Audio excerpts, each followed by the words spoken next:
Hello, I'm George Liston, CA. Welcome to Dialogue, a program that explores the world of ideas and issues in international affairs, history, and culture. The American president has joined the presidents of Russia and Ukraine and the British Prime Minister for a winter swim in a convivial ice hole. After their quick, invigorating plunge, they will enjoy a congenial round of vodka and deliberate affairs of state. Now, this is but one of the wildly surreal scenes that animate The President's Last Love, a novel by Andrey Kurkov that examines 40 years of Ukraine's past, present, and future through a combination of irony, black humor, and post-Soviet realism. In the process, the book becomes both a commentary on political absurdity and an oddly provocative inquiry into what is to be valued and preserved in the life of an individual. My guest is Andrey Kurkov, author of The President's Last Love. Andrey, welcome to Dialogue. Thank you. Hello. I'm going to hold up your book, which I enjoyed reading, as a teaser because it's going to be hard to get in the States yet, but I hope very soon. This is the translation that we got from England. And as I say, I enjoyed it immensely. Actually, I enjoyed it, Andrey, because I used to live in Latin America, Brazil in particular. And while I was there, the world was going crazy over what they called magical realism, the school of literature that was so important in Latin America. But Brazilians and Latins themselves just took it as a matter of course because they felt that surrealism or magical realism was the best way of depicting the reality. And when I read your book, I said, well, this irony, this black humor, this surrealism, and this, for an artist like Andrey, this is perhaps your idea of the best way to understand the reality of Ukraine. Would that be right? Well, I think so, yes, because especially black humor and surrealism, because I would say the border between realism and surrealism in Ukraine lies somewhere else than in the West. So that's why actually for Western readers, sometimes it's very difficult to read completely realistic novels from ex-Soviet Union because they also sound surreal. Right, right. So I'm sure some of the normal things which are realistic in Ukraine are perceived here as surrealism also. Exactly, well said. You know, it's on the book jacket, on the back cover, and I've also heard other people speak of you and your style of writing, and I can understand where they get this, that they see a lot of Dostoevsky or Gogol in the type of, which is obviously a great compliment to you, writing that you do.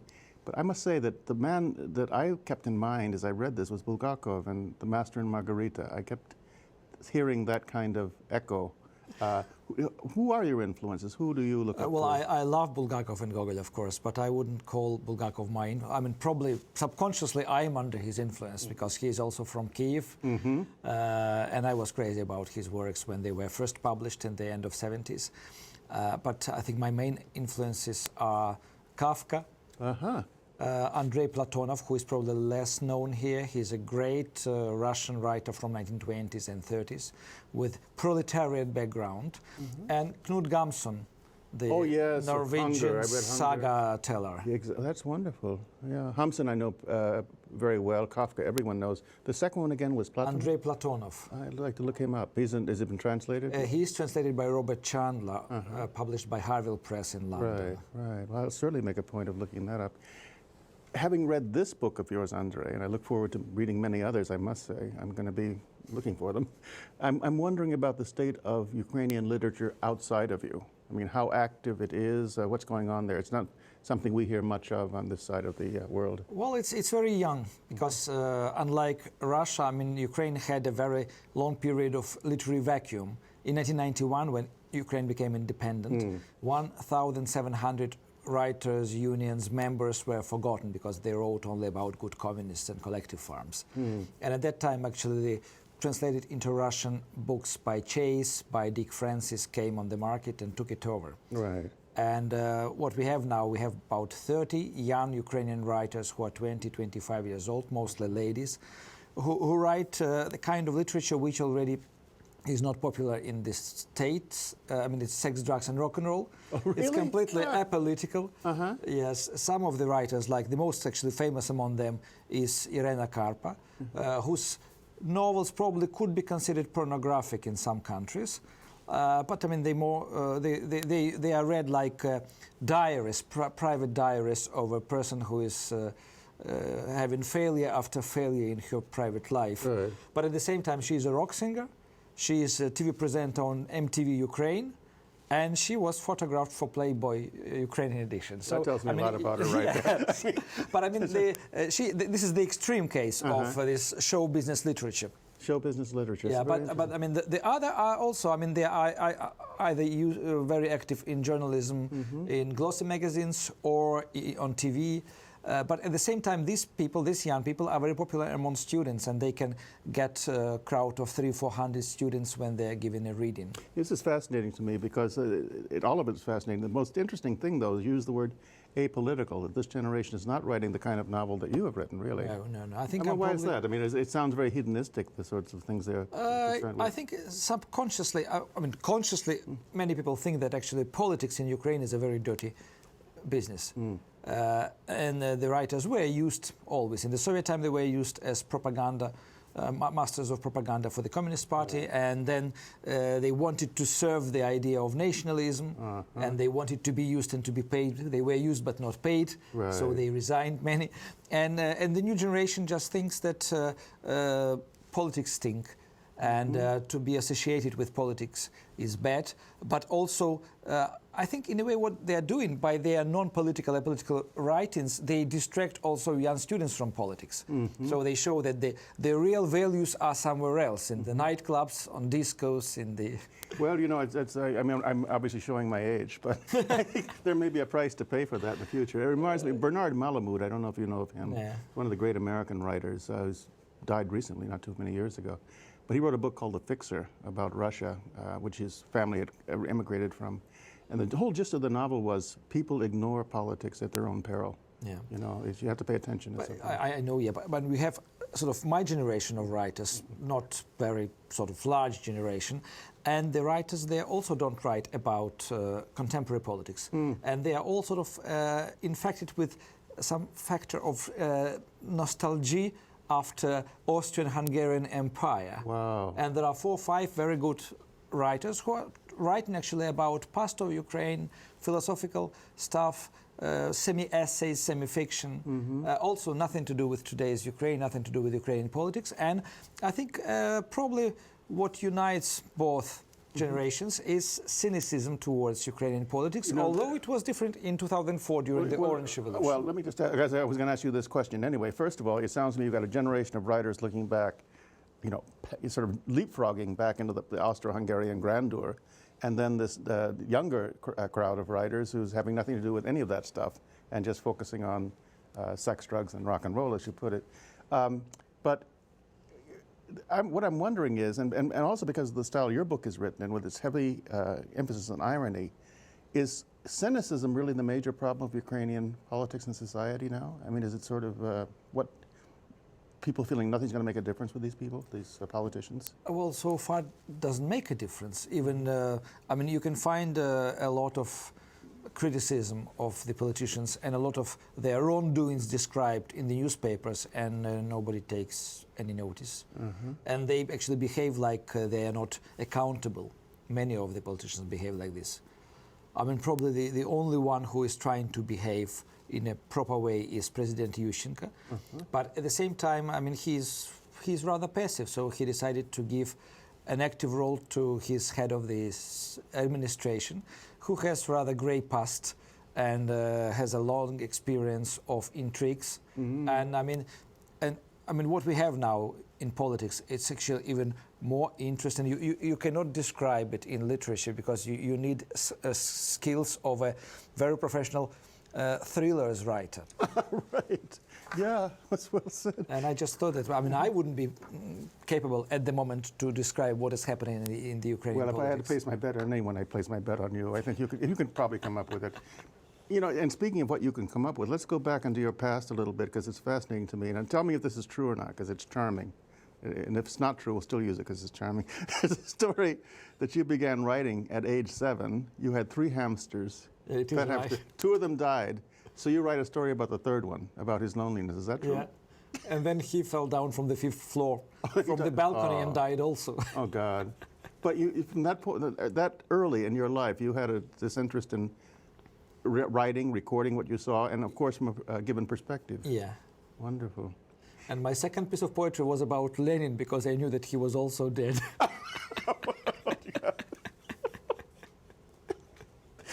Here's something about your past that is funny in a way, but it's really admirable.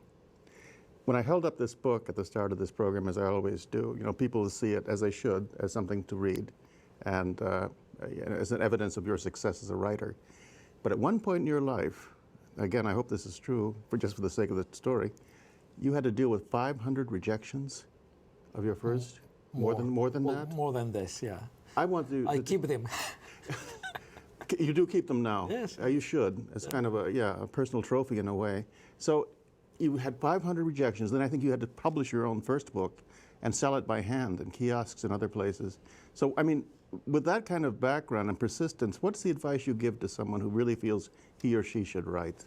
Well, I mean, one should understand that writing a book or trying to become a writer is a great risk. It's a lottery. And if you're a genius, it doesn't necessarily mean that you will win in this lottery. Mm-hmm. So persistence is the main thing, actually, because it took me 18 years of sending all around the world manuscripts and synopsises in English and in Russian. You sent them internationally. Yeah. First, I smuggled them out through my Polish friends, and actually, he had lots of unpleasant adventures because of me. He was arrested by Polish Secret Service, and then the information came to Ukraine, and then I was asked about my parcel business. But anyway, I mean, if somebody feels strongly that he has a message or he has a story, and he thinks that, and he has a moral support of people around him who read, he should go on. Right, I think that. Well, you certainly proved your point. I'm sure glad you did. I think you're one of these people who had to be a writer. You know, you were born to be a writer. So good. Which means I was born lazy. I thought actually, I wanted to become a writer first at some point when I was a teenager, because the Soviet writers didn't go to work, didn't go to offices. They could just write and 5 sentences about the book, if they are members of the Writers' Union, go to the publishing house, get the advanced payment, and then they drink coffee, they write, they drink coffee, they write, they drink cognac. So, I mean, at some point I had this idea, but actually I should tell you now that probably it's much more work than one can expect, and my wife forced me to sign a contract that if she finds me on Sunday writing, I have to pay $1,000. Good for her. Good for her, and good for you too that you both worked it out this way. You know, one of the chief strengths of this book, The President's Last Love, is its protagonist, Sergey Pavlovich Bunin, and we follow him in this book over the course of about 40 years. You know, as a teenager, he's kind of a wayward teenager and very charming, but a little misguided maybe, and he becomes a bureaucrat with a catering firm, and then he eventually emerges as president of Ukraine. And so all of this, we go back and forth in his life, and that raises questions too. But one of the first questions in this depiction of this man who becomes president of Ukraine is your view of politicians, because it seems to me like it's a dark view. It's a view where power seems accompanied by misery and loneliness all the time.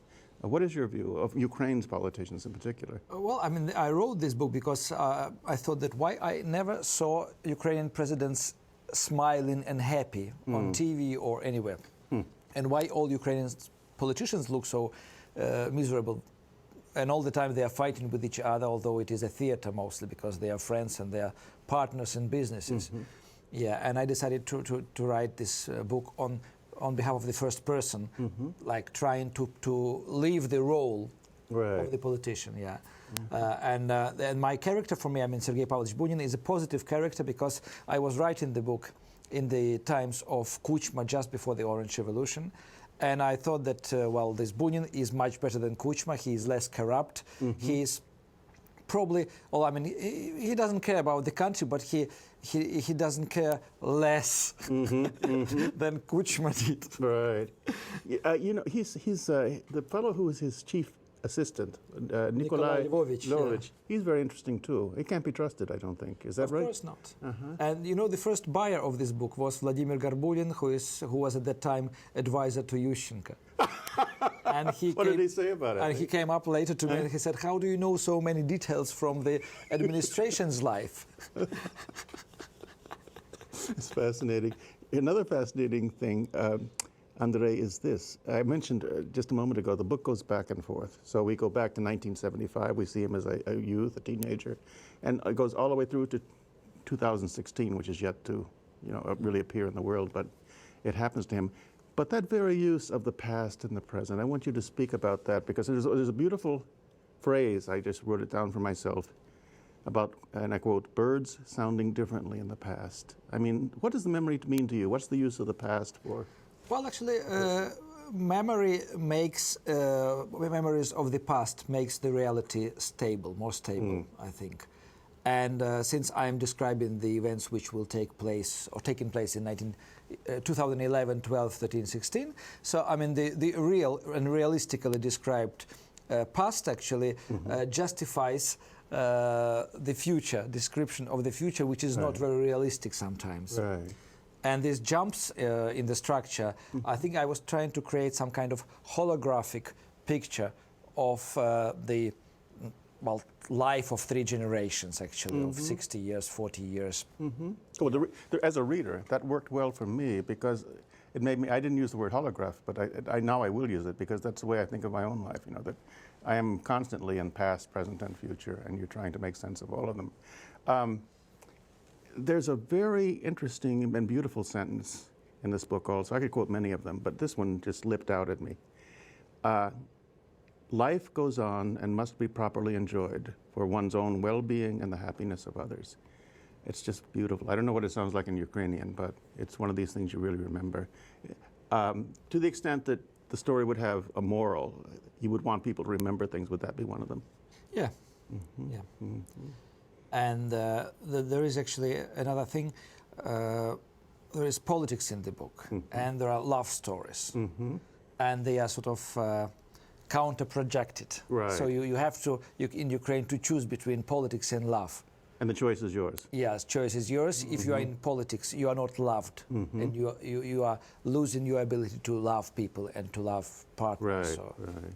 But there's something else I would add. You've got politics and love and the choice to be made. The book does another thing that I thought was very beautiful. It has a lot of pathos, because to be, I don't want to give parts of it away, but children are not born. They're born and they lose them at birth. Svetlana, it is? Yeah. And those were some of the most moving chapters, because the pain of that, the loss, the way it changed the relationship between the two of them. So life does have choices, but it also has pain that's going to come, and how you deal with it. And pain makes people human, in fact. Even politicians. Even politicians.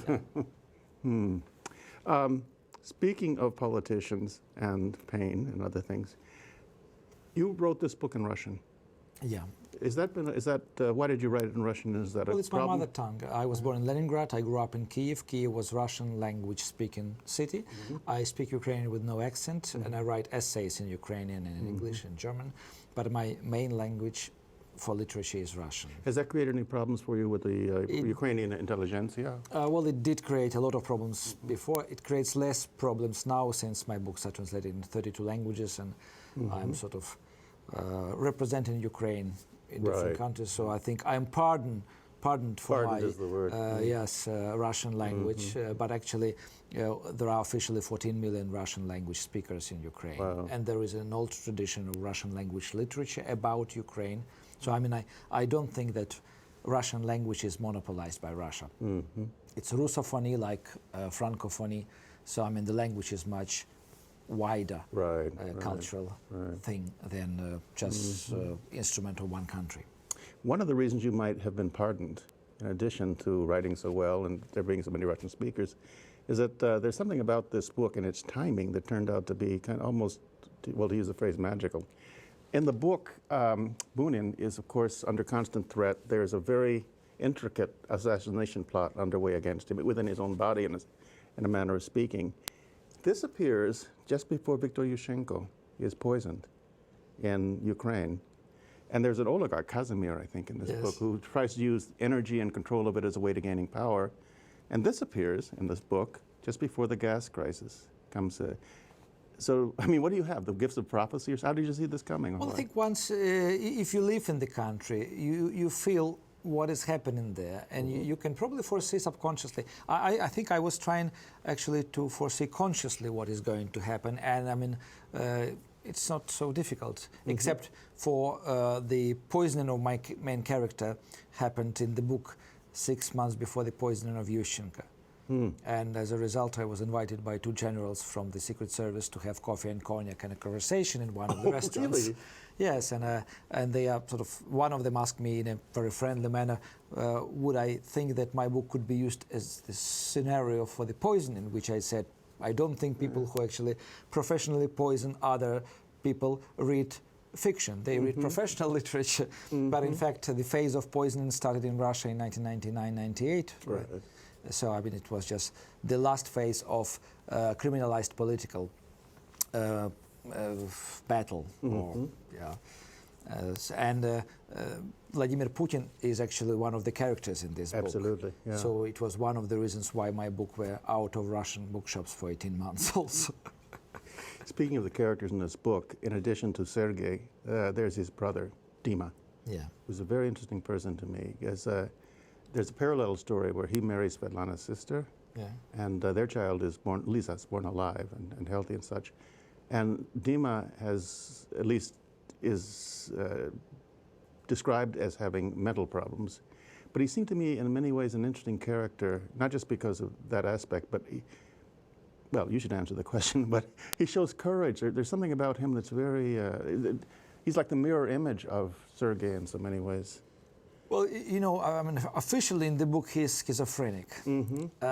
Officially the dissidents in the Soviet time were called schizophrenics, and they were diagnosed by KGB psychologists and psychiatrists.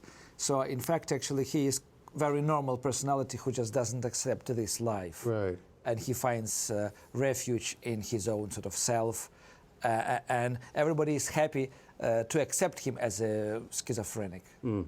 But I mean, he's more happy in a way until the end. Until the end, yes, than the main character. I thought more happy and more heroic. I mean, he does certain things that I thought were really gutsy. Yeah. Speaking of gutsy and interesting, the women are very interesting, all of them in this book. I mean, there's quite a number. But they've got real dimension to them. I mean, they make you at least very hopeful that this represents a strength in Ukrainian women. Well, I think the society exists only thanks to women. Not only Ukrainian, Russian also, because I always said that we have a matriarchate, a secret matriarchate society where actually the men are pretending to rule the country. They rule the economy maybe, yes, but I mean they have now Tymoshenko. I don't know what to do with her. Yes, Yulia Tymoshenko. Yeah, and she's an example. I mean, she's an extreme example of matriarchate in Ukraine. But generally, on the family level, families survive only thanks to women, because they put everything in order. Men are either drinking or lazy or just watching TV. I don't know how it, probably in America, you can say also that the women are very active, I mean, more active sometimes than men. I would say that definitely. And speaking of America, I can't help asking you this question. You've been on tour to American universities. This is the most political year here. Do you think we should, I mean, what kind of treatment would you give our politics? Does it deserve a kind of ironic treatment of its own kind? Does it look mad to you, or what does it look like to you? I mean, I haven't seen the campaigning, actually. I've seen a lot of posters. Right now. I was stopped in Stanford, I think, by a journalist, radio journalist, looking for somebody to comment on the elections, and nobody wanted to comment. It was interesting because, I mean, if a journalist comes with a microphone in Kyiv on the street to somebody, everybody will just go around and try to say something. And here, I probably it's not typical that people. That's odd to me. I mean, here in Washington, you would get a crowd doing that, but they held back. But I have a feeling that actually the elections this time, the campaign is not as hyper as it used to be. Well, we shall see. Well, on the TV, yes. On the TV, it is very present, and Barack Obama and Hillary Clinton and Clinton himself. You know, I think you have a point, because I think it's a good point. And in fact, I just read this today, and I think it too, that the American electorate is taking it in a much more serious and sober way than we used to in the past. I think that's absolutely correct. Yeah, there is less show, I would say. Yeah, and more substance, we can hope.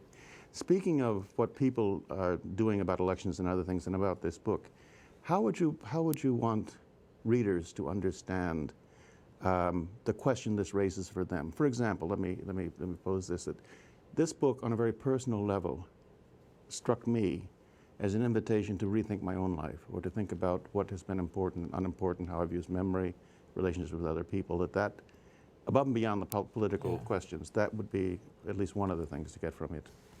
Well, I think the main idea, actually, the main message is to understand and define your own human values, personal values, and then see how other values can collaborate with your human values. And actually, if you appreciate your life given to you by the God, you should decide what to do with it. I mean, it's up to you. You can waste it in politics, or you can waste it also in the family. But generally, I mean, the main thing is to find yourself, to define yourself, and to find a harmony. Because if there is no harmony, you will be torturing yourself, looking for something that doesn't exist and that lacks love, partner, job, if you are doing the job you don't like. That's beautiful. I mean, quite frankly, I love that answer. It takes me back to that sentence I quoted earlier: life goes on and must be properly enjoyed for one's own well-being and the happiness of others. And you've added here the need to appreciate the life you have and to make it as harmonious as possible. For all these reasons, it's a fine book, Andrey Kurkov. Thank you very much. I'm glad we met, and I hope we meet again. With pleasure. Thank you. And that's our program. We appreciate your comments, and you can reach us at dialogue@wilsoncenter.org. I'm George Liston, CA, and you've been watching Dialogue, a co-production of the Woodrow Wilson International Center for Scholars and MHC Networks. Dialogue is also on the MHC Worldview channel, which is available to public TV stations nationwide. For more information, go to www.mhcworldview.org. Please join us again right here next week, and thank you for watching this week. Once again, Andrey, thoroughly enjoyed it. Next week on Dialogue. Produced. And I saw this firsthand, that international donors, very well-meaning, say, okay, fine, you want X, Y, and Z done, here's the money, we will do it for you. However, you know, that X, Y, and Z, which the international donors fund to do, is going to be completely meaningless if the government has not done A, B, and C. For example, The Art of Conversation, Dialogue at the Woodrow Wilson Center features 20 years of dialogue, distributed by the Johns Hopkins University Press, www.press.jhu.edu.